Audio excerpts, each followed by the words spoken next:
This is why we've been stressing all night long, all day long, to stay inside if you do not need to be inside. I'm going to give you a look at what's going on out here. So I first want to start on this semi. It appears that it smashed into the guardrail over there, and that is causing some of this backup.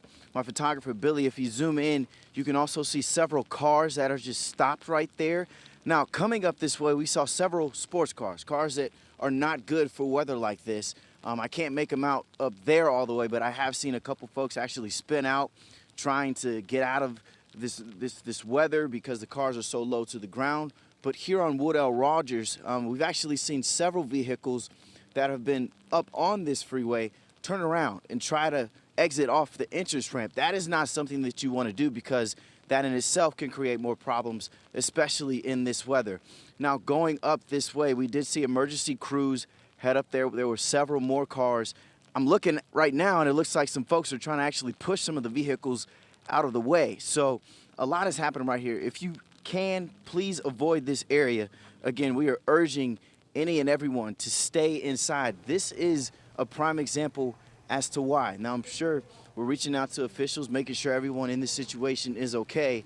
But again, there is a backup here on Woodall Rodgers. Avoid this area and really avoid these streets if you do not need to be outside right now. We'll keep a close eye on this situation and monitor if we have any more updates for you.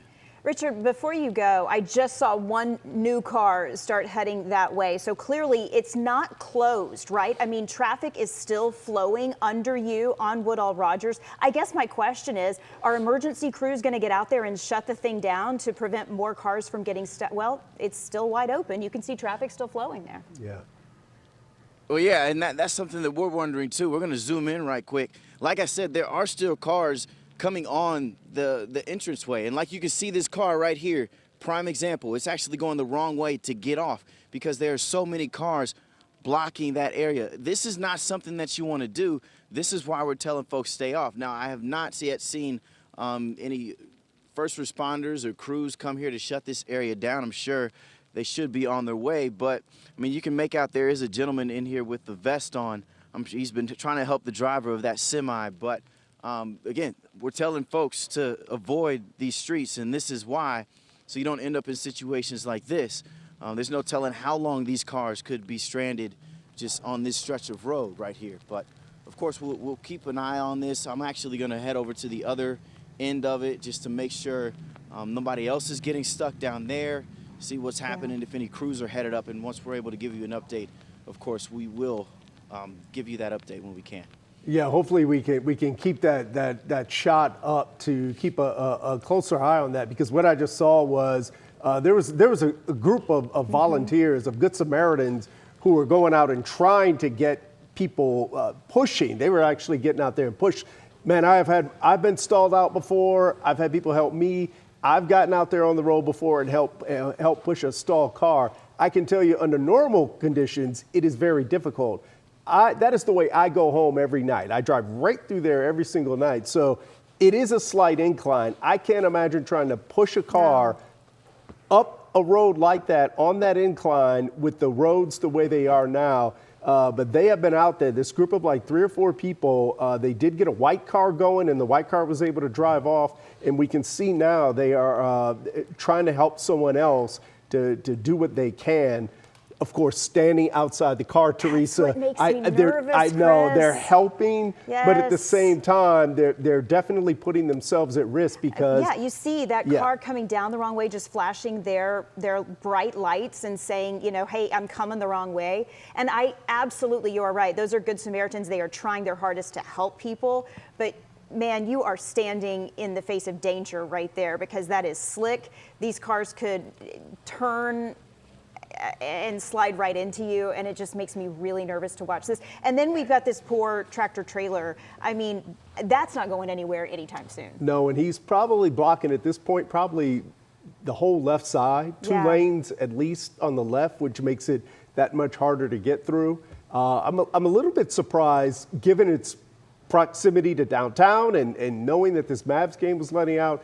I'm surprised we're not seeing more maybe DPD vehicles out there. They may not be able to get there. Yeah. But, you know, I would like to think that they could get to a place where they could maybe divert traffic, shut it down and divert traffic. You're watching it happen live right here. You got 4 guys outside of the car. They're trying to kick some of the sleet out of the way and try to help that car get traction. Yeah, the tires just, you can see them spinning right there. Sorry to interrupt you guys. Richard, go ahead. There is an emergency crew starting to come up. Now, we were just wondering, when will these crews get here? There is a crew starting to get up. You can see them having their flashing lights on. Further up, probably the farthest car up that I'm looking at, there are people standing outside of the car. They're trying to get out of the way, get to safety. You can see another couple vehicles right here starting to back up and turn around again. So my assumption is they're trying to move people out of the way of that entrance ramp coming up this way on Woodall Rodgers so they can get to these folks who are stranded out here. But I did see an emergency crew. Now they're turning right, they're headed that way, but that is a good sign at least. Sorry to interrupt you two. I just want to make sure that we got that. Thank you, Richard. You've got a wider perspective than we do, and you can see that guy on the right side of the screen. Yeah, he climbed over to help he wasn't even on the road. Yeah, this is just a situation that we don't want to see. And we told everybody, A, stay off the roads, but B, when the Mavericks game was letting out. If you're not familiar with where this is, we keep saying Woodall Rodgers. To those of us who live in Dallas proper, we know exactly what that is. But this is that stretch of road. It is one of the most congested roads in the state of Texas. It's that short stretch of road that connects Central Expressway and I-45, and then I-35E on the other side. It's that stretch of road that kind of separates uptown from downtown Dallas. If you're leaving downtown, if you're there, you have just passed Clyde Warren. You got it. So you just passed Clyde Warren. You're heading out of downtown, and unfortunately, this is what we've seen.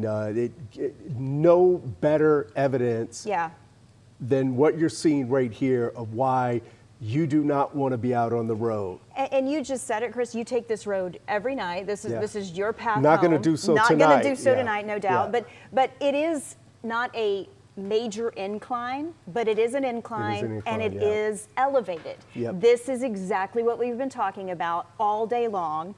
Literally all day long here on WFAA and WFAA Plus, the fact that the roads were going to deteriorate the later in the day we got, and that elevated surfaces and bridges were the places that you would want to avoid. And this is a prime example of why.